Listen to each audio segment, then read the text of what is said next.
Olá, meu nome é José Almeida Júnior, escritor. O tema do História e Literatura de hoje é a construção do Cristo Redentor. Vamos conferir?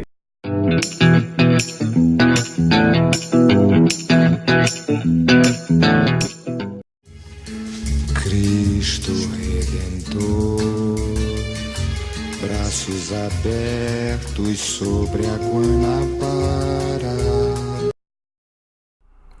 A primeira ideia de construção do Cristo no Brasil foi do padre Pedro Maria Bois, em 1859. Ele sugeriu a construção de um grande monumento no Alto do Corcovado. O padre levou a ideia para a Princesa Isabel, mas acabou que o projeto não foi adiante. A ideia só voltaria à tona em 1922. A Igreja Católica queria recuperar o prestígio que tinha perdido nos tempos do Império. A igreja então promoveu o concurso para construir esse grande monumento, mas ainda não sabia o local exato onde seria erguido. As opções eram o Corcovado, o Pão de Açúcar e o Morro de Santo Antônio. Acabou vencendo a opção do Corcovado. A ideia inicial era a construção de um grande Cristo com a cruz na mão direita e um grande globo na mão esquerda. Mas acontece que os detalhes da obra da cruz e do globo não poderiam ser vistos por quem estivesse andando pela cidade. E convenhamos, o Cristo com os braços abertos também ficou muito mais bonito e muito mais acolhedor. Quem venceu o concurso promovido pela igreja foi Heitor da Silva Costa. Foi dele também a ideia de inclinar levemente a cabeça do Cristo para baixo, para dar a ideia de que ele estaria abençoando a cidade. E também o cidadão se sentia abençoado, acolhido pelo Cristo. Mas a obra era de grande complexidade, nunca tinha sido feito nada parecido no Brasil. Então Heitor Costa viajou para a França em busca de profissionais que o ajudassem. E lá ele encontrou Paul Landowski, que já era um escultor famoso na época. Mas ao contrário do que muitos imaginam, o Cristo não foi construído pelos franceses. Nem foi um presente deles para o Brasil, como a Estátua da Liberdade nos Estados Unidos. O Cristo Redentor é uma obra nacional. Apenas a cabeça e as mãos do Cristo foram moldadas em gesso pelo escultor Landowski. Essas peças depois foram divididas em pequenos pedaços e transportados para o Brasil de navio. Mas aqui as peças foram remontadas e fizeram a cabeça e as mãos do Cristo em concreto armado. A obra mobilizou não só a cidade do Rio de Janeiro, mas como todo o país. Houve uma grande campanha de arrecadação de fundos que durou 5 anos. Praticamente durante toda a construção da obra foram arrecadados fundos e a obra foi construída com esse dinheiro. Foi colhido também um abaixo-assinado com mais de 20 mil assinaturas, solicitando o apoio para a obra do presidente Epitácio Pessoa. As obras começaram efetivamente em 1926. A construção no Alto do Corcovado só foi possível porque havia uma linha férrea inaugurada por Dom Pedro II, que era uma linha turística que levava pessoas para fazer piqueniques e passeios no Alto do Corcovado durante o Brasil Império. Essa linha foi utilizada para levar os trabalhadores e os materiais de construção. Era muito alto, trabalhavam a altura de mais de 700 metros. E mesmo os meios sendo precários, não foram registrados grandes acidentes, ao contrário de obras como Brasília, em que, por exemplo, foram concretadas pessoas durante a construção. O Cristo foi construído em concreto armado, primeiro o corpo e por último foram colocados as mãos e a cabeça, moldada por Landowski, e depois foi revestido de argamassa e com pedra-sabão. A pedra-sabão foi utilizada porque ela é encontrada em abundância no Brasil e resiste bem às variações de temperatura e de tempo. Voluntários e voluntárias ajudaram a colocar essas pequenas peças de pedra-sabão em formato triangular na construção. Foram coladas essas pedras num tecido e depois aplicadas por pastilheiros do Cristo Redentor. Muitas pessoas, inclusive, riscaram seus nomes nos versos com datas. Até hoje tem esses registros lá. O Cristo tem 30 metros de altura e 8 metros do pedestal, totalizando 38 metros. É um pouco menor do que a Estátua da Liberdade, que tem 52 metros. A obra era para ter sido inaugurada pelo presidente Washington Luiz em outubro de 1930.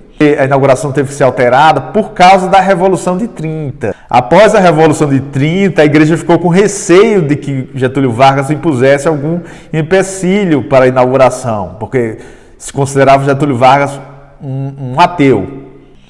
Até que a igreja e Getúlio Vargas chegaram a um acordo e marcaram a inauguração para o dia 12 de outubro de 1931. Foi uma semana inteira de comemorações. O Cristo seria iluminado por um sinal enviado pela Itália, por Guglielmo Marconi, o inventor do telégrafo sem fio e do rádio. Essa ideia mirabolante foi do jornalista Assis Chateaubriand. Óbvio que não funcionou. A escuridão foi tomando conta do local e tiveram que improvisar uma ligação às pressas das luzes através da light. Mas o incidente não atrapalhou em nada a festa. Contou com a presença de bispos, arcebispos, o próprio presidente Vargas e seu ministério. Mais de 400 pessoas subiram ao Corcovado para a comemoração. Até o Papa Pio XXI abençoou a obra pelo rádio.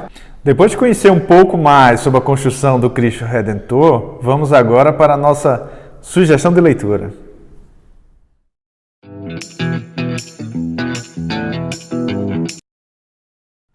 A sugestão de leitura de hoje é Eu Vos Abraço, Milhões, de Moacir Clear, editora Companhia das Letras.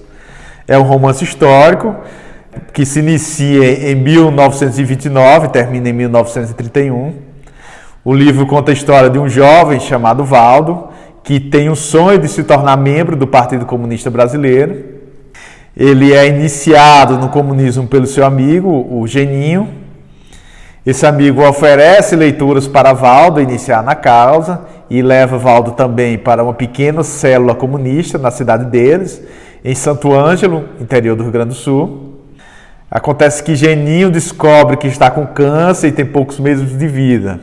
No leito de morte, Geninho pede que Valdo continue seu trabalho na causa comunista, mas lamenta que a célula deles é composta por pessoas simples e de pouca instrução.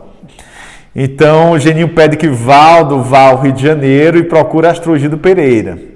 Astrogildo Pereira, na época, era considerado o grande líder comunista. Geninho, então, no hospital, no leito de morte, tira debaixo do travesseiro 2 envelopes e um livro. Em um dos envelopes tem uma carta para o camarada Hércules, que poderia ajudar Valdo a encontrar Astrogildo Pereira no Rio. O segundo envelope continha dinheiro. O livro era o Manifesto Comunista. Depois que Geninho morre, Valdo deixa Santo Ângelo e vai para o Rio de Janeiro. Quando chega lá, ele se encontra com o camarada Hércules, a pessoa indicada por Geninho na carta. Mas Hércules disse que Astrogildo Pereira não está mais no Brasil, tinha ido para Moscou e não tinha previsão de retorno. Valdo não tem onde morar e o dinheiro que Geninho tinha lhe dado estava acabando. Hércules, com pena de Valdo, aceita acolhê-lo em sua casa, mas a mulher dele não fica muito satisfeita. O tempo todo reclama com Valdo, reclama com Hércules, enfim. Até que, pressionado pela mulher, Hércules arruma uma pensão para Valdo morar e um emprego. Valdo iria trabalhar num grande monumento que estava sendo construído no Alto do Corcovado. O monumento era uma homenagem a Jesus e se chamaria o Cristo Redentor. Valdo, de início, pensa em recusar a proposta. Obedecer ordem, cumprir tarefas, isso não era coisa de revolucionário. Ele não tinha ido ao Rio de Janeiro para isso. Ainda mais para trabalhar numa obra religiosa. Quando o Valdo começa a trabalhar, ele percebe que o serviço dele é transportar cimento do ponto A para o ponto B. Ele começa a perceber então que ele era inútil. Como é que ele ia fazer uma revolução carregando cimento? No meio do livro, Valdo conhece a filha de Hércules, que era um anarquista que tinha saído de casa por divergência do pai, que era comunista. Eles param de se falar.